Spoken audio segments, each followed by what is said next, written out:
हाँ जी, देखिए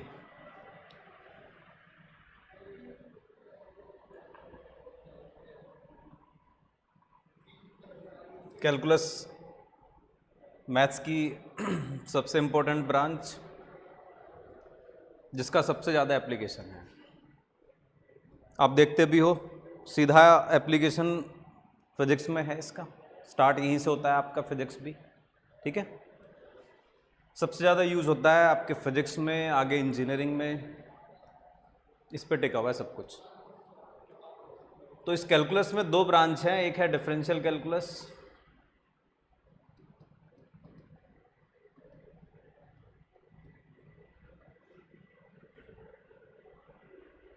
और एक है इंटीग्रल कैलकुलस।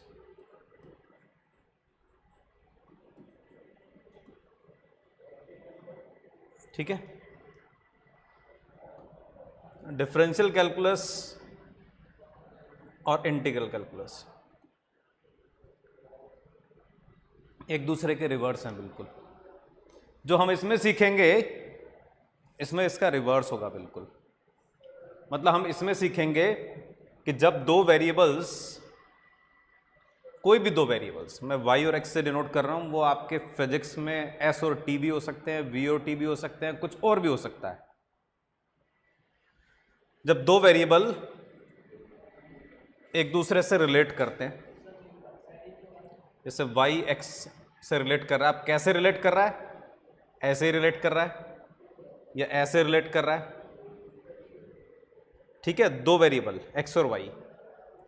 तो इस ब्रांच में हम ये सीखेंगे कि एक वेरिएबल, जैसे y की बात कर रहा हूं मैं, यहां कुछ ऐसा लग रहा है देखकर इन सभी में कि y डिपेंड्स ऑन x, ऐसे लग रहा है ना कि आप x की डिफरेंट वैल्यूज डालोगे, y की डिफरेंट वैल्यूज मिलेंगे आपको। तो इस ब्रांच में हम पढ़ेंगे कि जब दो वेरिएबल ऐसे हों कि एक वेरिएबल दूसरे वेरिएबल पर डिपेंड कर रहा है, तो उसकी एग्जैक्ट डिपेंडेंसी चेक करने के लिए हम क्या यूज करते हैं? Differential calculus. एग्जैक्ट डिपेंडेंसी मतलब हमें यह देखना है कि ये y is equal to X square में x चेंज होने पर y कैसे चेंज हो रहा है, बढ़ रहा है, घट रहा है, बढ़ के कहां तक मैक्सिमम गया, घट रहा है तो मिनिमम कहां तक गया, ठीक है। बढ़ने का रेट कैसा है, घटने का रेट कैसा है, ठीक है। बढ़ने का रेट बढ़ रहा है, बढ़ने का रेट बढ़ रहा है या बढ़ने का रेट घट रहा है, ठीक है। एग्जैक्टली ये देखना कि इन दोनों का बिहेवियर जो है उसका ग्राफ कैसा है, ये सब हमें कौन बताएगा? डिफरेंशियल कैलकुलस, ठीक है। मतलब फिजिक्स में भी तो ये होता है, दो वेरिएबल होते हैं, एक वेरिएबल दूसरे पर डिपेंड कर रहा होता है। फिजिक्स इसी पे टिकी हुई है, देख लो आप कि ये बढ़ रहा है तो ये घट रहा है, ये घट रहा है तो ये बढ़ रहा है, पहले ये घटा तो फिर बढ़ा, बढ़ा तो घटा, ऐसे बहुत सारी कंडीशन होती है दो वेरिएबल के बीच में, ठीक है। तो ये वाली ब्रांच तो आपको यही बताएगी एग्जैक्टली कि x जब चेंज होगा तो उसके रेस्पेक्ट में y में चेंज कैसा होगा, कितना होगा, पॉजिटिव होगा, नेगेटिव होगा, x की किस वैल्यू पर मैक्सिमम वैल्यू मिलेगी, किस वैल्यू पर मिनिमम मिलेगी। दो वेरिएबल के रिलेशन में जो भी हो सकता है सब कौन बताएगा आपको? Differential calculus. एक क्वांटिटी दूसरे पर कैसे कैसे डिपेंड कर सकती है, कैसे चेंज हो सकती है, सब बताएगा डिफरेंशियल कैलकुलस। इसका उल्टा कॉन्सेप्ट है इंटीग्रल कैलकुलस। इंटीग्रल कैलकुलस आपको बिल्कुल उल्टा कॉन्सेप्ट हो गया कि अगर आपको पता है कि हाँ कोई क्वांटिटी चेंज हो रही है दूसरी क्वांटिटी के रेस्पेक्ट में किसी गिवन रेट से, तो हमें बताना है कि वो क्वांटिटी आपस में कैसे डिपेंड करेंगी। यहां तो आपस में ऐसे डिपेंड कर रही है, तो आप क्या निकाल लोगे? रेट ऑफ चेंज निकाल लोगे कि भाई y x के रेस्पेक्ट में कैसे चेंज हो रहा है, बढ़ रहा है, घट रहा है। एवरेज भी, इंस्टेंटेनियस भी, माइक्रो लेवल पे भी आप बता सकते हो, किसी एक पर्टिकुलर पॉइंट पर भी बता सकते हो कि x के चेंज होने पर y कैसे चेंज हो रहा है, किस रफ्तार से बढ़ रहा है, घट रहा है। ये बताएगा आपको उल्टा कि आपको रेट दे रखा है, तो आपको बताना है कि ये रेट ऑफ चेंज या फिर ये रेट जो है वो ये वाला रिलेशन शो करेगा, ये रेट इस फंक्शन में हो सकता है, ये वाला रेट ये वाले फैमिली ऑफ कर्व्स को रिप्रेजेंट करेगा, वो बताएगा आपको इंटीग्रल कैलकुलस, ठीक है। अभी फिलहाल इतने बता सकता हूं, बाकी धीरे धीरे आपको मजा बहुत आएगा इसमें, बता रहा हूं। जितना मैथ्स अभी तक आपने पढ़ा है उससे सबसे ज्यादा मजा इसी में आएगा आपको, ठीक है। तो आप देखिए इसमें क्या क्या पढ़ेंगे हम। सबसे पहले पढ़ेंगे रिलेशन एंड फंक्शन।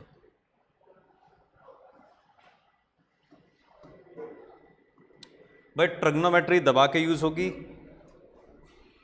इसके अलावा इनइक्वलिटी जो भी पढ़ी थी हमने, पढ़ी थी ना, वेवी कर्व और मॉड की, लॉग का यूज, एक्सपोनेंशियल, इन सब का बराबर यूज होगा। क्वाड्रेटिक इक्वेशन जबरदस्त तरीके से यूज होगी कैलकुलस के अंदर, ठीक है।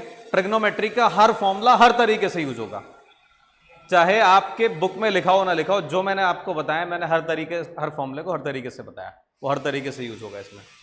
पहला चैप्टर रिलेशन फंक्शन, दूसरा chapter limits, limit, continuity, differentiability.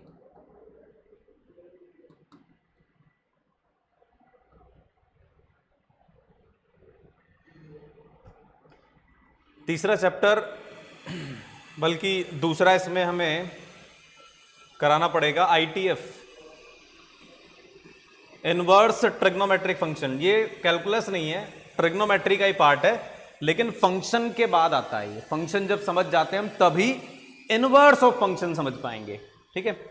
Third chapter है इसमें लिमिट, कॉन्टिन्यूटी, डिफरेंशिएबिलिटी, LCD बोलते हैं इसको, ठीक है। चौथा चैप्टर है MOD, मेथड्स ऑफ डिफरेंशिएशन, जो आपको थोड़ा बहुत फिजिक्स में बताया गया कि साइन का dy/dx कॉस होता है। ऐसे ही जो भी फंक्शन आप पढ़ोगे, क्योंकि फिजिक्स में तो आपने लिमिटेड 1% फंक्शन पढ़े, 99% फंक्शन अभी नहीं पढ़े हैं, वो मैथ्स में पढ़ेंगे आप, ठीक है।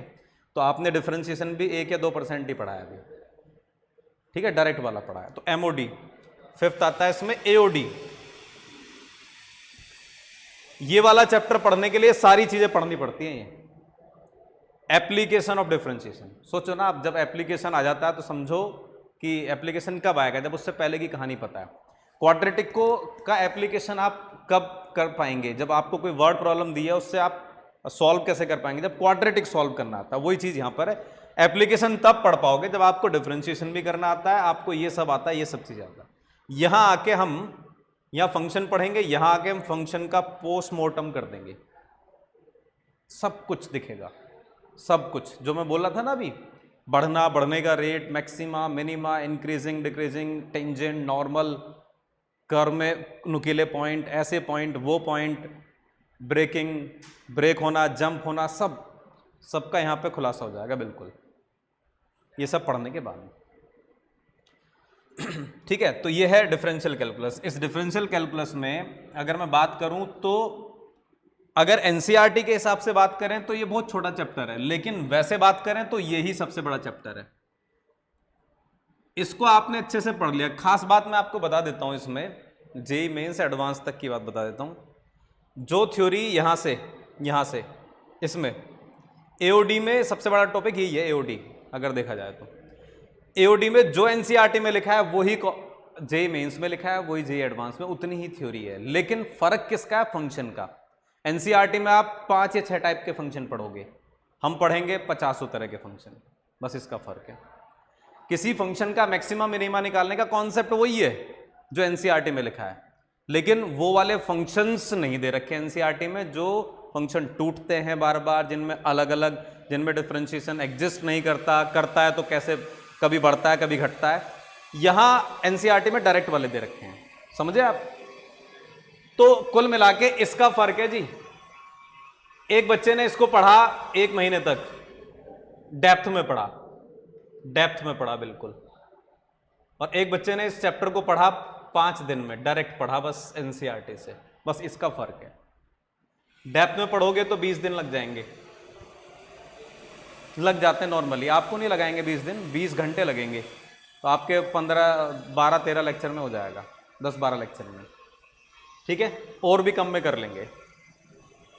आपने इसको डेप्थ में पढ़ा तो इन चैप्टर को आप डेप्थ में पढ़ पाएंगे, इसको आपने एनसीईआरटी लेवल पे पढ़ा तो इनको भी एनसीईआरटी पे ही पढ़ पाओगे, हैं सब बराबर ही आगे। एनसीईआरटी में भी वही लिखा है, कंपटीशन में वही लिखा है, फर्क बस फंक्शन के टाइप्स का है। वहां बताते ही नहीं बहुत ज़्यादा कि फ्रैक्शनल पार्ट फंक्शन के बारे में बस डायरेक्ट एक आधा क्वेश्चन है उसके बारे में बताते नहीं, जीआईएफ के बारे में बताते नहीं, लॉग की डेप्थ है ही नहीं वहाँ पर, क्वाड्रेटिक में कैसे कंडीशन बदल जाती है वो है ही नहीं, पॉलिनोमियल में क्यूबिक का ग्राफ कैसा वो बताते ही नहीं एनसीईआरटी में, बाई क्वाड्रेटिक के नंबर ऑफ रूट्स कैसे निकालेंगे बताते नहीं, सब इसके अंदर आ जाएगा। समझ गए आप? इसको बहुत गहराई से, बहुत तसल्ली से, बहुत आराम से पढ़ना होगा आपको। ये अच्छा पढ़ लिया, चाहे तो 12th वाले बच्चों से पूछ लेना यहाँ पर, अब मैं उनके इस टॉपिक पे आने वाला हूँ, इस पे आने वाला हूँ, ये इस टॉपिक पे। अब उनको ऐसा लग रहा है कि कुछ है ही नहीं फर्क, मैंने ये पढ़ाया उनको, मैंने एनसीईआरटी से पढ़ा दिया है एक क्लास में, लिमिट वो कॉन्टिन्यूटी और डिफरेंशिएबिलिटी ये दोनों एक एक लेक्चर में, और मैंने बोला उनसे कि बस खत्म हो गया। बोले बस यही है, ये तो एनसीईआरटी में। मैंने कि नहीं, खत्म वैसे हो गया थ्योरेटिकली, अब 2-3 दिन हम क्वेश्चन करेंगे। क्वेश्चन का फर्क है, बस डिफिकल्टी लेवल का फर्क है, ये बहुत गहराई में आना चाहिए। ठीक है, थोड़ा आइडिया दे देता हूं इसमें, वही है डोमेन, रेंज, कहां डिफाइन होगा कहां नहीं होगा, ग्राफ कैसा होगा, ये सब इसके अंदर है। दूसरी ब्रांच आती है इंटीग्रल कैलकुलस। ये एक बार इस देखना, बोर्ड सही नहीं आ रहा है प्रॉपर, या ये साइड वाली चीज ऐसे ही आ रही है, कट रहा है ना बोर्ड, कट रहा है तो आदिल सर को बुला लो। इंटीग्रल कैलकुलस में क्या क्या पढ़ेंगे हम? इंडेफिनिट इंटीग्रेशन,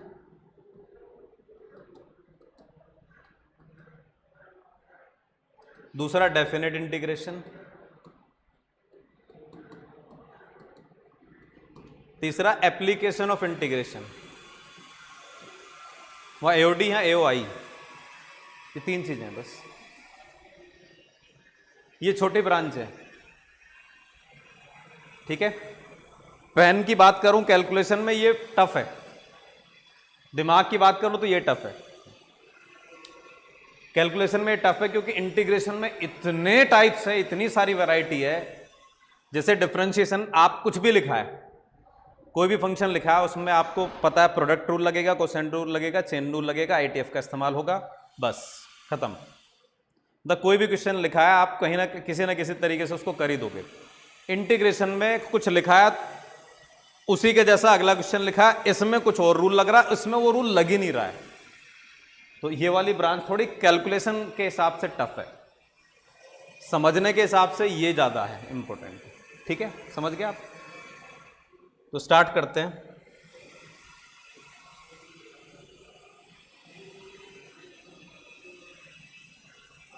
मेन कैलकुलस कल से स्टार्ट होगी, आज हम बहुत बेसिक टॉपिक पढ़ लेते हैं, रिलेशन पढ़ने के लिए हम बहुत छोटी छोटी बातें हैं उनको आज ही सीख लेते हैं। आज की क्लास बहुत सिंपल वाली है, आराम से समझ में आएगी। रिलेशन एंड फंक्शन टॉपिक है, पहले रिलेशन पढ़ लेते हैं। रिलेशन से पहले भी सेट तो सबको पता है, सेट पढ़ाने की जरूरत तो है नहीं, ठीक है। सबसे पहले हमें सीखना होगा रिलेशन स्टार्ट करने से पहले प्रोडक्ट ऑफ 2 सेट्स। हाँ जी, 2 सेट को कैसे मल्टीप्लाई करते हैं, और उससे पहले भी सीखना पड़ेगा हमें कार्टेशियन, हमें पढ़ना पड़ेगा ऑर्डर्ड पेयर्स। छोटे छोटे वर्ड्स हैं, टर्म्स हैं, इनको समझना पड़ेगा।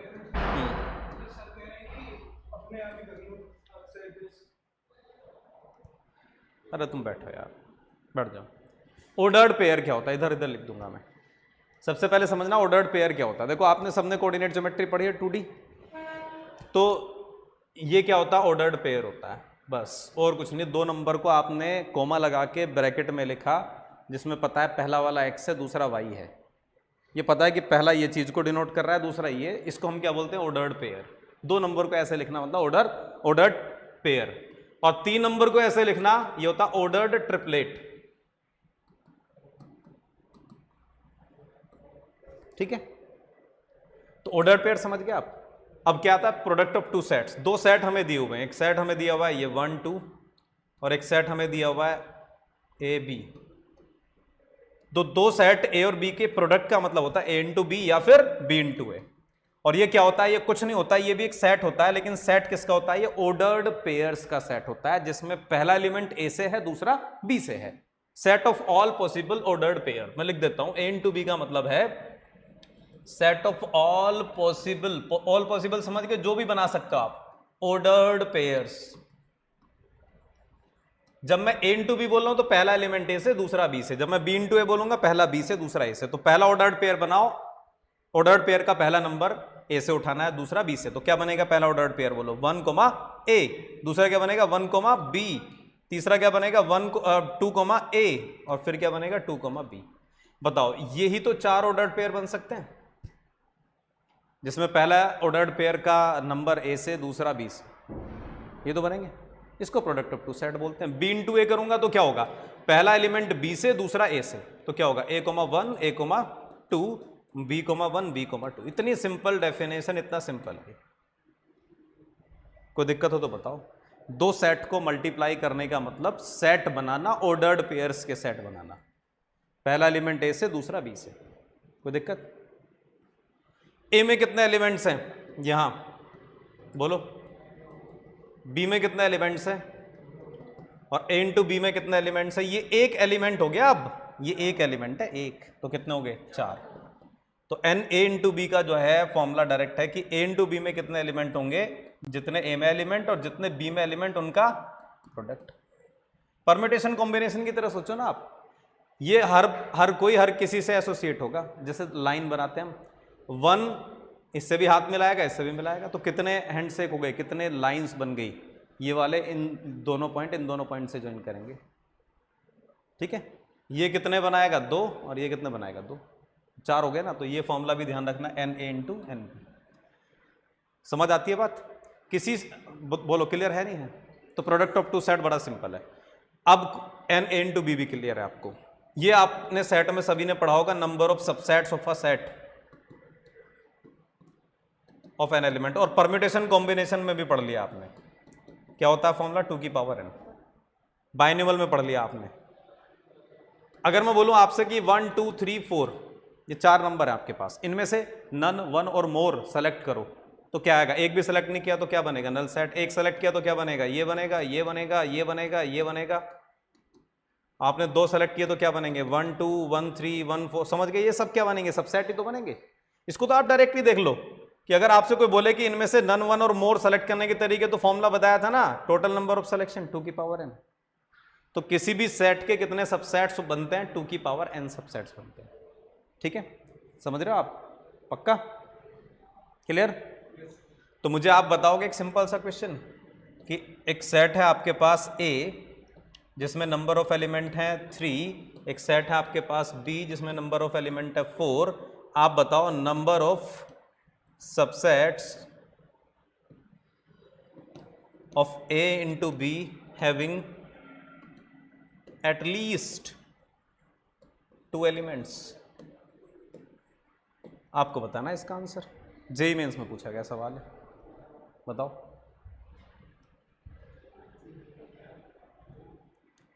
ए में 3 एलिमेंट, बी में 4 एलिमेंट, ए इंटू बी के कितने सबसेट्स होंगे जिनमें कम से कम 2 एलिमेंट होंगे? पहले बताओ ए इंटू बी में कितने एलिमेंट्स होंगे? 12। तो कितने सबसेट बनेंगे? 2 की पावर 12 टोटल। लेकिन हमें टोटल नहीं बताने, वो बताने जिनमें कम से कम 2 एलिमेंट हो। तो इसका मतलब क्या है? 12 एलिमेंट वाले से सबसेट जब आपने बनाए होंगे तो कितने सबसेट बने होंगे? एक भी एलिमेंट ना लेकर, एक एलिमेंट लेकर, 2 एलिमेंट लेकर, 3 एलिमेंट लेकर, और लास्ट में क्या 12 के 12 एलिमेंट लेकर, और टोटल कितना बना? 2 की पावर 12। लेकिन हमें कहाँ से चाहिए? यहाँ से यहाँ तक। हमें वो सबसेट चाहिए जिनमें 2 या 2 से ज़्यादा एलिमेंट्स हों। तो क्या आएगा आंसर? बताओ इसका वैल्यू क्या आएगा एक्स का? 2 की पावर 12 माइनस ये कितना हो गया? 13। तो आंसर क्या आएगा? 2 की पावर 12 माइनस 13। क्लियर है? जब हम सबसेट्स बनाते हैं तो ये तो फॉर्मूला लगता है। जो 2 की पावर n सबसेट्स बने, सबसेट्स समझ रहे हो ना आप? छोटू सेट जो उन कलेक्शन में से आपने एक भी ना लेके भी नल सेट बनता है, 1 लेके, 2 लेके, 3 लेके, 4 लेके जो कलेक्शन किए, तो ये तो वही हो गया ना टोटल नंबर ऑफ सिलेक्शन 2 की पावर n। और ऐसे ही तो बना था वो 12 में से, जब मैंने डायरेक्ट करा दिया था 2 की पावर n, आया तो यहीं से है वो। अगर आपके पास 12 एलिमेंट है तो 12 में से एक भी ना लेके कितने सेट्स बनाओगे? 12C0। एक लेके कितने तरीके हैं? 12C1। उतने ही एक एक एलिमेंट के सेट बनेंगे। सोच लो आप 12 चीजें रखी हैं, ये वाले लिए एक बना सेट, ये वाले लेके एक सेट बना, 12 बन जाएंगे ना। तो 12 ही तो आया ये। 2 लेके कितने बनाओगे? 12C2। 3 लेके 12C3, 12 के 12 लेके 12C12। ये बाइनोमियल में पढ़ा है यहाँ से यहाँ तक, कसम 2 की पावर 12 हो गया। हमसे बोल रहा वो सब सेट्स बताओ जिनमें 2 या ज्यादा एलिमेंट हो। तो क्या आएगा? 2 की पावर 12 माइनस 13। ठीक है? तो क्लियरली ये आप समझे कि नहीं समझे कि कोई 2 सेट्स की मल्टीप्लाई कैसे करते हैं? कितना सिंपल है। अगर 7th क्लास के बच्चे को भी सेट पढ़ा दिया, सेट तो उसे भी समझ आएगा। पहले 7th में था सेट, पता है आपको? पुराने ज़माने में सेट नाम का जो टॉपिक है वो 7th क्लास में था। मुझे अभी भी 2003 या 4 की बात याद है, 3 की बात, 2003 की बात याद है। मैं BSc कर रहा था और जहाँ मैं रूम लेके पढ़ता था उसके पड़ोस में ही एक गली थी जिसमें 8-10 घर थे। तो मैं उस गली में एक बच्चे को पढ़ाने गया। अब मैं पढ़ाया, मुझे पता नहीं कितना आता था पढ़ाना, बहुत ही कम आता होगा। बहुत कम, पता नहीं क्या पढ़ा देता हूँ मैं, सही बता रहा हूँ उल्टा सीधा।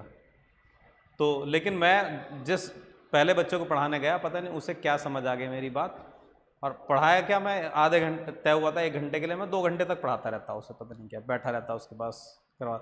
तो उसे पसंद आया, तो उसके पड़ोस वालों ने फिर 8-10 घर जो थे ना, सबके घर पढ़ाने जाता फिर मैं 2 बजे घुसता और शाम के 7-8 बजे तक, वही 6, 7, 8 के बच्चे, 9th के। तो मुझे उस टाइम का याद है कि 2 बच्चे 7th में थे और उन्हें मैंने सेट पढ़ाया था 7th क्लास में।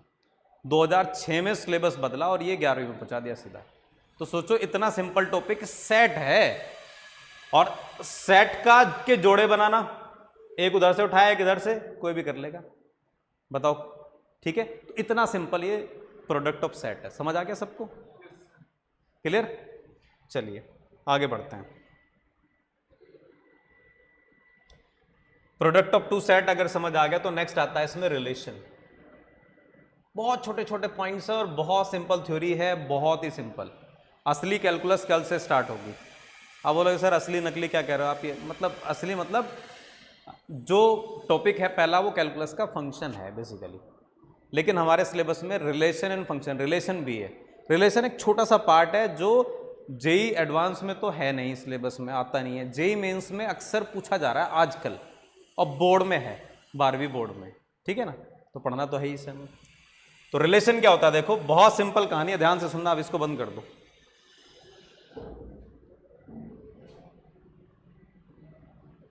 ए और बी 2 सेट्स हैं आपके पास, रिलेशन को मैं आर से रिप्रेजेंट कर रहा हूं। ऐसा बोलेंगे कि एक रिलेशन आर जो है वो सेट ए के एलिमेंट को सेट बी के एलिमेंट से एसोसिएट कर रहा है, बस इतनी कहानी है। कोई कहानी दे रखी है आपको ऐसी जिससे सेट ए का एलिमेंट सेट बी के एक या ज्यादा एलिमेंट से रिलेट कर रहा है, एसोसिएट कर रहा है, बस सिंपल सी बात है। जैसे आपसे बोल दे कि एक सेट आपको दिया 1,2 और एक सेट आपको दिया 2,3, और आपको बोल रहे हैं कि आर क्या है, कि रिलेशन है, और वो रिलेशन क्या है, वो रिलेशन ये है कि a minus B is equal to divisible, a minus B is a number which is divisible by 2, where a belongs to a, b belongs to b।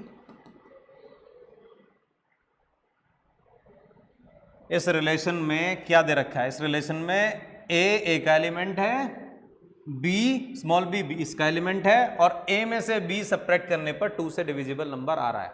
तो बताओ 1 में से 2 सब्ट्रैक्ट करके ऐसा आ जाएगा, नहीं। तो 1,3 आएगा, नहीं आएगा। अगर मैं 1,3 ऑर्डर्ड पेयर लूं, कितने ऑर्डर्ड पेयर बनेंगे इनटू b में, 4, चारों लिख देता हूं, 1,2 1,3 1,2 2,3। मुझे बताओ इस कहानी को कौन कौन सेटिस्फाई करेगा, इस कहानी को कौन कौन सेटिस्फाई करेगा, ये करेगा, नहीं, ये करेगा, हाँ, और ये करेगा, बस लो। तो ए इंटू बी में तो सारे पॉसिबल सबसेट वो आते हैं ऑर्डर्ड पेयर। रिलेशन में उस ए इंटू बी में से भी वो वाले सेलेक्ट कर लो जो अकॉर्डिंग टू गिवन कंडीशन या रिलेशन है। तो एक सेट बन जाएगा 1,3,2,2, ये सेट बन गया। ये बेसिकली इस ए इंटू बी का सबसेट ही तो है, इसका छोटू सेट ही तो है, ए इंटू बी में से तो निकाला ये। और इसमें पहला एलिमेंट दूसरे से एसोसिएट या रिलेट हो रहा है, किस तरीके से, ऐसे सिंपल कहानी बोलूं, a relation from A to B, या ऐसा बोलो a relation of elements of set A with element of set B is subset of A into B. A into B में तो सारे जोड़े आ गए, हर एलिमेंट से जोड़ा बना रहा है, लेकिन रिलेशन में वही जोड़े आएंगे जो अकॉर्डिंग टू गिवन कंडीशन होंगे या गिवन रेस्ट्रिक्शन होंगे। रेस्ट्रिक्शन हमें दी होगी, वो कैसे दी होगी बता देता हूं। ये जो मैंने लिखा है ऐसे नहीं लिखा होगा, ये ऐसे लिखा होगा कि आर एक रिलेशन है, एक्स कोमा वाई उसमें आ रहे हैं, एक्स ए का एलिमेंट, वाई बी का एलिमेंट, और X minus Y is divisible by 2, ऐसे लिखा हुआ है। तो क्या कहना चाह रहा है कि आर में ना ऐसे जोड़े हैं, ऐसे जोड़े, कैसे जोड़े, एक्स कोमा वाई के, एक्स कहां से है, ए से, वाई कहां से है, बी से, और एक्स और वाई का डिफरेंस 2 से कट रहा है। तो आप बोलोगे अच्छा इसको चलो लिख लेते हैं, तो इसमें तो 1,3 और 2,2 आएगा। तो ए इंटू बी में तो सारे जोड़े आते हैं, आर में या रिलेशन में वही ऑर्डर्ड पेयर आते हैं जो अकॉर्डिंग टू गिवन रेस्ट्रिक्शन या कंडीशन बन रहे हैं, और जो गिवन रेस्ट्रिक्शन या कंडीशन है उसी को रिलेशन बोलते हैं हम। ये रिलेशन ही तो है। क्या रिलेशन है? ए का एलिमेंट माइनस बी का एलिमेंट डिविजिबल बाय 2। कितनी सिंपल कहानी है कि जो सेट ए और सेट बी के एलिमेंट को जोड़ने के लिए एक कहानी दे रखी है आपको बस। ठीक है, समझे भाई? 1 मिनट होके आ रहा हूँ। क्या कह रहे हैं? इंपॉर्टेंट ये भी है, फंक्शन इसी से जुड़ा हुआ है, लेकिन मैं इसके बिना भी फंक्शन पढ़ा सकता हूँ, लेकिन अब मैं इसके हिसाब से पढ़ूंगा और आता ये क्वेश्चन देखिए।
सही बताना, ये समझ आया? मानता है चलता ना, क्योंकि आज जो है एनर्जी तो अंदर से ले आता है टीचर, लेकिन सुबह से टेम्परामेंट नहीं बन पाया पढ़ाने का, तो इसलिए बता देना मुझे, मैं रिपीट भी कर दूंगा, दोबारा भी पढ़ाना होगा तो पढ़ा दूंगा। क्लियर है ये? तो जैसे मैं एक ऐसा बोल सकता हूं कि ये रिलेशन आर किस फॉर्म में लिखा हुआ है? Set builder form. कौन सी फॉर्म?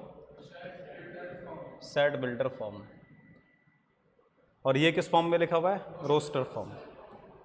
सेट में भी तो दो फॉर्म पढ़ी होंगे आपने, कि एक तो हम सेट को लिखते हैं, लिस्ट बना देते हैं पूरी सेट की, उसको तो रोस्टर फॉर्म बोलते हैं, और जो प्रॉपर्टी लिख देते हैं उसको सेट बिल्डर फॉर्म बोलते हैं। ठीक है, तो ऐसे में अगर कुछ दूं आपको तो आप लिख दोगे, जैसे मैंने लिखा है एक रिलेशन,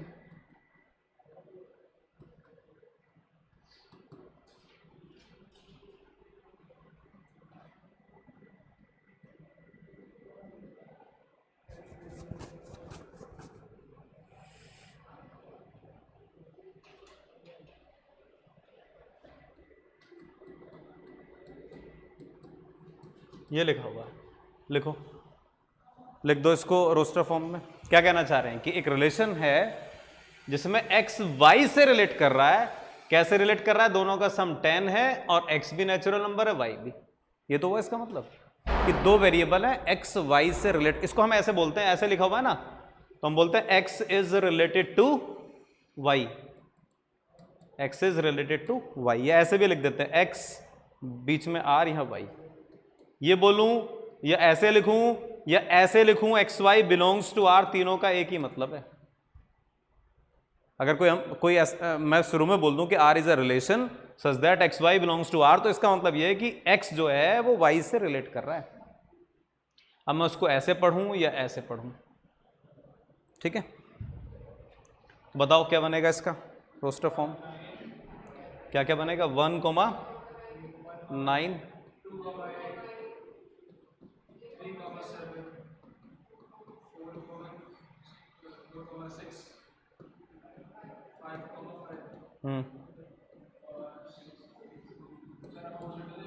तो क्या फर्क पड़ रहा है?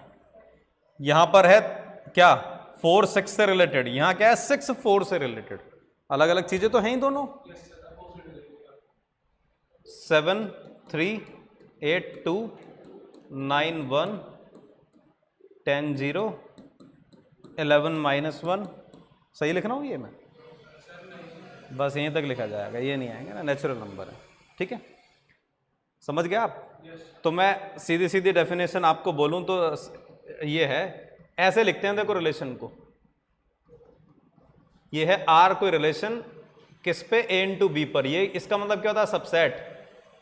आर एक सबसेट है ए इंटू बी का, तो मैं बोलूंगा R relation, a relation is a subset, सीधी डेफिनेशन ये है इसकी, subset of A into B according to given restriction या कंडीशन या कंडीशंस।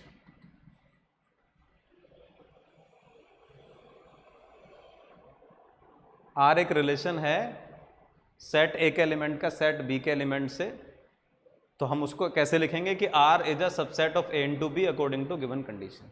ए इंटू बी का सबसेट है, समझ गए? पक्का? चलिए एक आधा क्वेश्चन देखते हैं जो जेईई मेंस में डायरेक्ट पूछा गया है। लिखिए,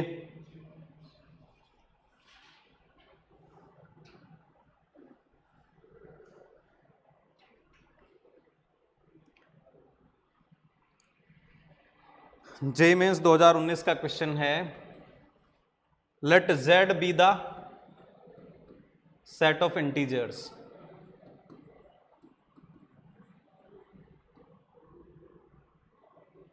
if a is equal to, set a is equal to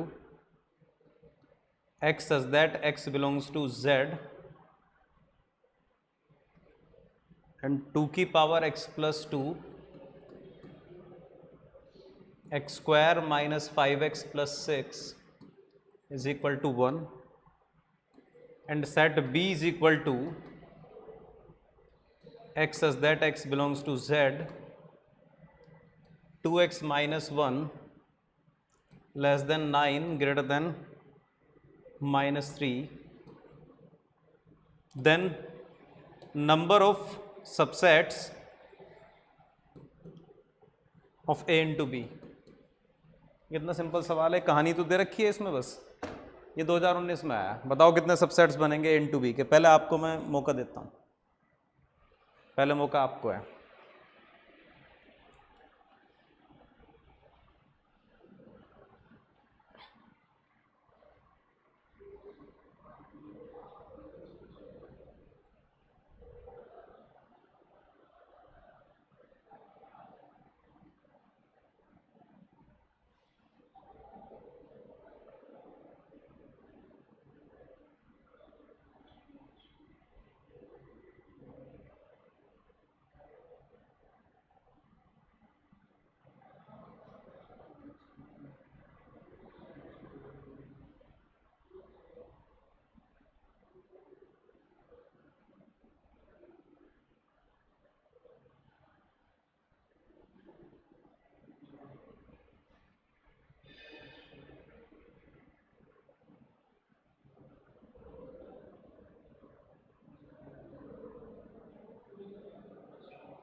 तुम्हारा क्या है प्रशांत?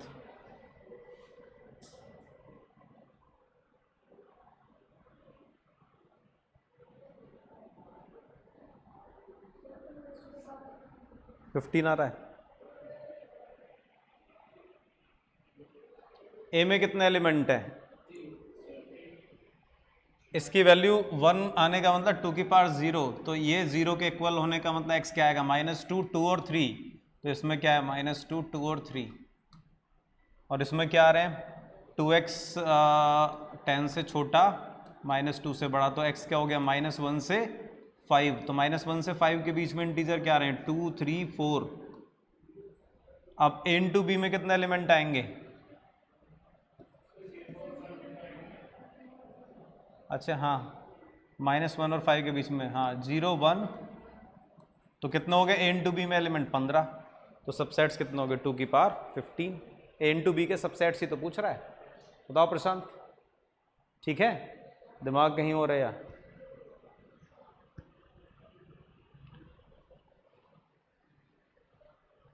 पक्का समझ गए? चलिए नेक्स्ट आता है इसमें टाइप्स ऑफ रिलेशंस।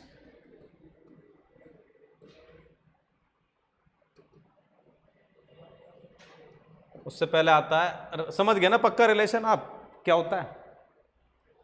डेफिनेशन समझ गए ना आप? एक आता है इसमें डोमेन ऑफ रिलेशन,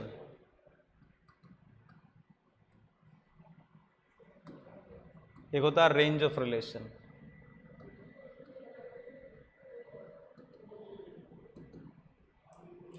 देखिए एक सेट है, बी एक सेट दे रखा है आपको, और आर एक रिलेशन है,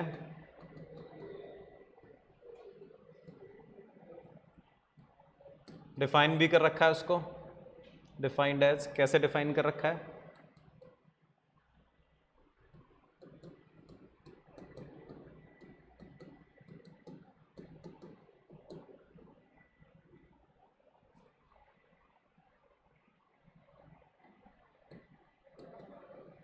a minus B is divisible by 3, a minus B का मॉड। चलिए तो पूछ रहे हैं इसमें, आप बताइए डोमेन और रेंज बताना है। सबसे पहले इसको हम रोस्टर फॉर्म में लिखें तो बताओ क्या क्या आएगा? पहले बताओ ए इंटू बी में कितने ऑर्डर्ड पेयर आएंगे? 9 जोड़ आएंगे, उनमें से कौन कौन सा आएगा? 1 3 आएगा क्या इसमें? नहीं। 1 4 आएगा? हाँ बिल्कुल आएगा, क्योंकि 1 - 4 क्या होता है? 3। 1 - 4 का मोड क्या आता है? 3 3 से डिविजिबल है। 1 5 आएगा? नहीं। 2 3 आएगा? नहीं। 2 4 आएगा? नहीं। 2 5 आएगा? बिल्कुल आएगा। 3 3 आएगा? बिल्कुल आएगा। 3 माइनस 3 0, 0 तो किसी से भी डिविजिबल है, 3 4 नहीं आएगा, 3 5 नहीं आएगा, ये आ गया। तो ये रिलेशन बन गया। डोमेन का मतलब क्या है, ऐसे लिखते हैं D R, domain of R. Domain का मतलब है उस रिलेशन के जो पहले ऑर्डर्ड पेयर के पहले एलिमेंट है। हम क्या बोलेंगे, 1 is related to 4, 2 is related to 5, 3 is related to 3। तो यहां पर पहले एलिमेंट्स का सेट क्या है, 1 2 3, ये क्या है, डोमेन। डोमेन का मतलब किसी भी रिलेशन में जो ऑर्डर्ड पेयर है उनके पहले जो एलिमेंट्स हैं। हम ऐसा भी बोल सकते हैं कि 1 इज रिलेटेड टू 4, या बोलो कि 1 is input then 4 is output. तो जो इनपुट्स का सेट है वो क्या है, डोमेन। और रेंज क्या होता है, रेंज होती है, आर से डिनोट करेंगे इसको, रेंज होती है सेट ऑफ सेकेंड एलिमेंट, वो क्या है, 3 4 5, ये रेंज है। ये मत बोलना कि सर ये तो यहीं पे दिख रहा है हमें, नहीं ऐसा नहीं है। कई बार रेंज में सारे एलिमेंट नहीं आते और डोमेन में भी सारे नहीं आते, हमें इससे बनाना है। तो डोमेन समझ गया आप, किसी भी रिलेशन के ऑर्डर्ड पेयर का पहले एलिमेंट्स का सेट डोमेन है, और रेंज का मतलब सेट ऑफ सेकेंड एलिमेंट्स। बताओ कोई दिक्कत, समझ गए ना आप। रिलेशन लिख सकते हो ना आप कोई भी, पक्का, सिंपल है। टाइप्स ऑफ रिलेशंस,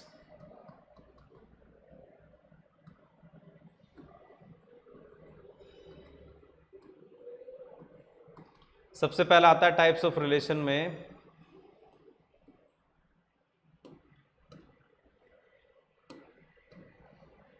अच्छा जैसे मैं ये रिलेशन लिख रहा था, इसका मतलब क्या है समझ गए आप, क्या बताया था इसका मतलब मैंने, रिलेशन। और इसका मतलब है सेट ए के एलिमेंट सेट बी के एलिमेंट से रिलेट कर रहे हैं अकॉर्डिंग टू आर, मतलब आर का अंदर रिलेशन, ठीक है ना। तो ये रिलेशन क्या होता है, ए इंटू बी का सबसेट ही तो होता है। कभी कभी क्या होता है, रिलेशन ए इंटू ए का सबसेट ही होता है, मतलब पहला सेट भी वही है दूसरा भी वही है। तो ऐसे रिलेशन को हम बोलते हैं आइडेंटिटी रिलेशन।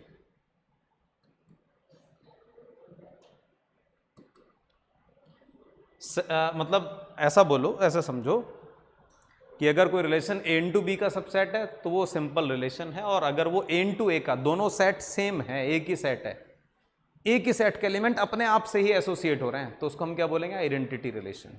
जैसे दिखा देता हूं मैंने लिखा कि आर जो है वो एन इंटू एन पर एक, इसका मतलब समझ गए आप, नेचुरल नंबर पे एक रिलेशन है। तो पहला एलिमेंट भी ऑर्डर्ड पेयर का नेचुरल नंबर है, दूसरा भी, ठीक है। और वो रिलेशन कुछ ऐसे है, x, y such that x plus 2y is equal to 13। तो आप समझ गए कि x भी नेचुरल नंबर है, y भी। तो ये एक रिलेशन है n इंटू एन पर। चलो मुझे इस क्वेश्चन का जल्दी से रोस्टर फॉर्म, डोमेन और रेंज बताओ, फिर मैं बताता हूँ आपको। आइडेंटिटी रिलेशन समझ गए ना आप, ए इंटू ए पर, ए इंटू ए मतलब दोनों इनपुट आउटपुट दोनों सेम सेट से हैं, ऑर्डर्ड पेयर का पहला एलिमेंट जिससे, दूसरा भी उसी से है।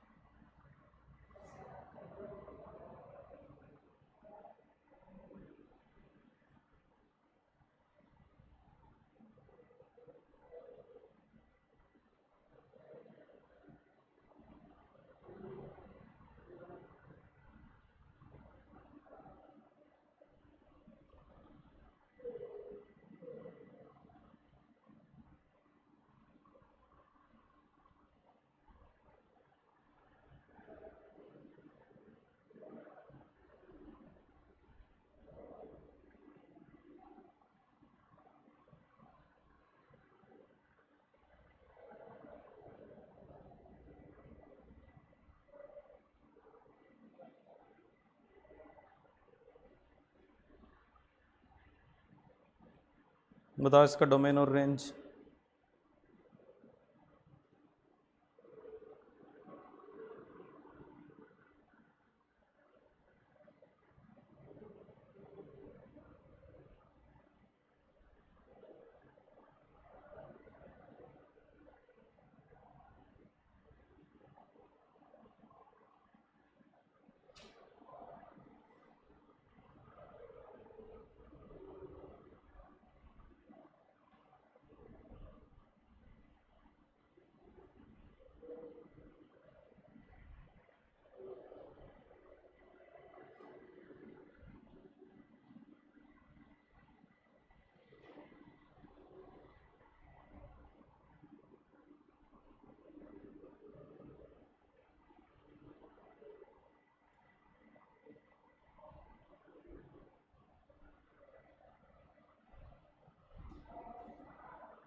बताओ भाई क्या है इसका डोमेन में?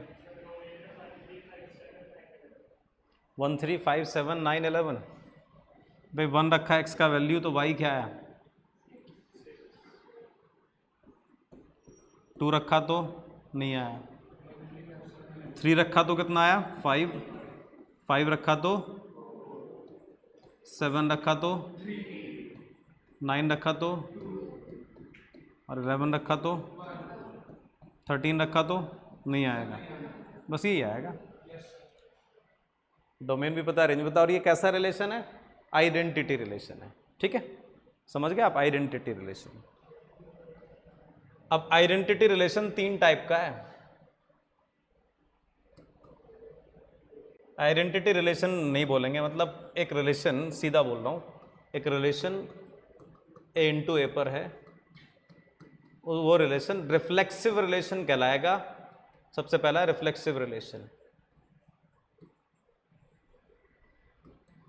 देखिए, R is a relation from A to A, या R is a relation on set A, तो उसको हम रिफ्लेक्सिव रिलेशन बोलेंगे अगर A बिलोंग्स टू R आ जाए for all A belongs to A। ये सिंबल फॉर ऑल का होता है, for all A belongs to A, मतलब जितने भी सेट A में एलिमेंट हैं वो अगर अपने आप से रिलेट कर जाएं तो रिलेशन क्या होगा? रिफ्लेक्सिव। इस लाइन को समझिए, इसका मतलब for all A belongs to A, मतलब जितने भी एलिमेंट A में हैं वो अगर अपने आप से रिलेट कर जाए तो रिलेशन कैसा होगा? रिफ्लेक्सिव। जैसे अगर मैंने एक सेट लिखा, एक सेट लिया मैंने 1, 2, 3, और एक रिलेशन है A इंटू A पर, और वो रिलेशन सपोज ये है 1, 1, 2, 2, 3, 3, 1, 2, तो ये रिलेशन रिफ्लेक्सिव है। क्यों? क्योंकि सेट ए में 3 एलिमेंट थे, 1, 2, 3, हर कोई अपने आप से रिलेटेड है। देखो 1, 1 से है, 2, 2 से है, 3, 3 से है। अरे 1, 1 से हो गया ना। डेफिनेशन समझो कि हर एलिमेंट सेट ए का अपने आप से रिलेटेड होना चाहिए, बाकी क्या होना चाहिए थोड़ी बोला उसने। ठीक है, सेट ए का हर एलिमेंट अपने आप से रिलेट होना चाहिए। इसका मतलब ए रिलेटेड टू ए, पढ़ाया था ना आपको मैंने। इसका मतलब ए रिलेटेड टू ए, जितने भी एलिमेंट है सब अपने आप से रिलेट करने चाहिए। तो रिलेशन कैसा है? रिफ्लेक्सिव। तो ये रिफ्लेक्सिव रिलेशन है।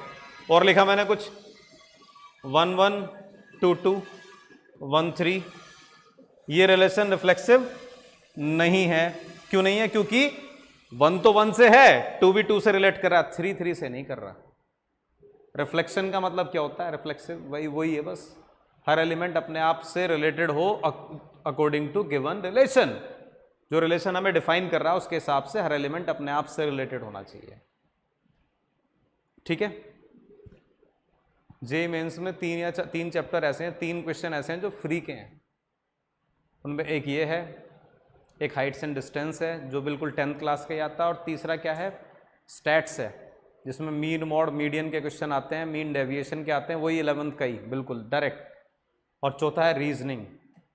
इन 4 में से 3 तो पक्के हैं, कभी वो रिलेशन छोड़ देते हैं, कभी वो रीजनिंग का छोड़ देते हैं, कभी हाइट एंड डिस्टेंस का छोड़ देते हैं। स्टैट्स का तो आता ही आता है, रीजनिंग का भी आता ही आता है, कभी हाइट एंड डिस्टेंस छोड़ देते हैं, कभी ये। 3 तो पक्के ही हैं। और 3 क्वेश्चन क्या समझ रहे हो? 3 पे तो पता नहीं कितनी रैंक बदलती हैं। तो जे मेंस के हिसाब से इंपॉर्टेंट है ये, समझे इस रिलेशन को, रिफ्लेक्सिव को। जैसे एक एग्जांपल बताता हूँ आपको। आखिरी है, एनर्जी आ नहीं रही पढ़ाने की, बिल्कुल वैसी वाली फील नहीं आ रहा एनर्जी इसका। देखो एक रिलेशन दे रखा है x, y,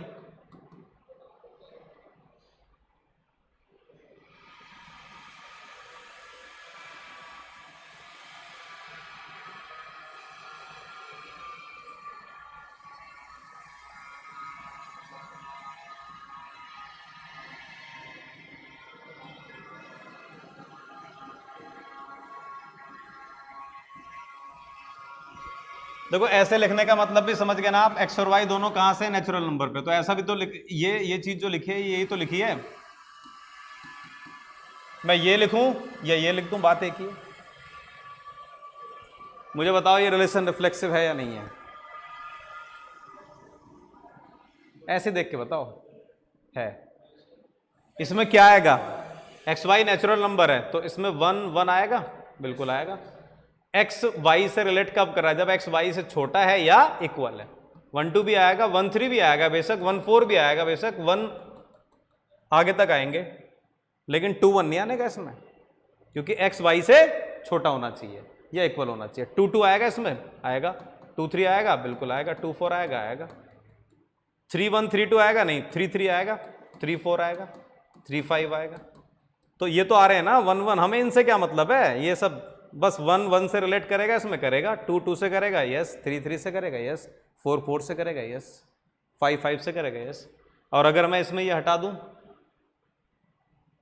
ये कर दूं, अब बताओ ये रिफ्लेक्सिव है? नहीं। सिंपल कहानी है, जो लिखा है वर्ड्स में उसको लिखना है लिस्ट बना के और चेक करना है। अगर हर एलिमेंट सेट का अपने आप से रिलेट कर रहा है तो रिफ्लेक्सिव रिलेशन है। ठीक है, समझ गए आप? ये तो बड़े सिंपल सवाल है। घुमाने को तो वो हर चैप्टर में घुमा सकता है, जैसे इसमें भी घुमा सकता है। बताओ सेट ए में 3 एलिमेंट हैं और एक रिलेशन है ए इंटू ए पर, तो बताओ कितने रिफ्लेक्सिव रिलेशन बन जाएंगे ए इंटू ए पर? नहीं यार, सोचो आप। रिफ्लेक्सिव रिलेशन के लिए क्या 1 1 2 2 3 3 होना तो कंपलसरी है, ये तो होना ही चाहिए। इसके अलावा क्या हो सकता है? इसके अलावा कुछ हो भी सकता है, नहीं भी। अच्छा, इसके अलावा कितने ऑर्डर्ड पेयर बनेंगे बताओ इसमें? 9 में से 3 तो यहां आगे 6 बचे। अब जो 6 ऑर्डर्ड पेयर है उनमें से आप नन मतलब एक भी मत लो तब भी ये रिफ्लेक्सिव रहेगा, एक ले लो तब भी रिफ्लेक्सिव रहेगा, 2 ले लो तब भी रिफ्लेक्सिव रहेगा, 2 ये वाले ले लो या ये वाले ले लो तब भी रिफ्लेक्सिव रहेगा, 3 ले लो तब भी रिफ्लेक्सिव रहेगा। समझ गए ना आप? तो क्या आंसर आएगा? 6 ऑर्डर्ड पेयर बचे बाकी। अरे ये तो लेने कंपलसरी है, बाकी लो मत लो, नहीं लोगे आप, यहां छोड़ दोगे तो भी रिफ्लेक्सिव है। यहां आप 1 2 लिख दोगे तब भी रिफ्लेक्सिव है, या 1 2 1 3 लिख दोगे तब भी रिफ्लेक्सिव है। नहीं, 1 2 1 3 नहीं, 2 3 और 3 1 लिख दो तब भी रिफ्लेक्सिव है। तो कुल मिला के 9 ऑर्डर्ड पेयर बने थे, 3 तो कंपलसरी हैं, बाकी 6 में से नन, 1 और मोर आपको सेलेक्ट करना है जितने तरीके से। बताओ 6 चीजों में से आप टोटल कितने सिलेक्शन कर लोगे? 2 की पावर 6। अरे सिलेक्शन टोटल 2 की पावर 6, समझ गए आप? तो कितने रिफ्लेक्सिव रिलेशन बन जाएंगे इसमें? 2 की पावर 6 64। आज मैं कहानी बता रहा हूं, सुनते रहो, कल मैं इसको 5 मिनट में जो पढ़ाया रिपीट कर सकता हूं। दिमाग मेरा अलग होगा, थोड़ा थोड़ा पढ़ चुके हो, 5 मिनट में रिपीट करके ऐसे क्वेश्चंस करा के फिर फंक्शन में घुस जाएंगे हम। समझ गए? इतने रहने दो, आज हो नहीं पाएगा आगे। कोई दिक्कत नहीं, बंद कर दो।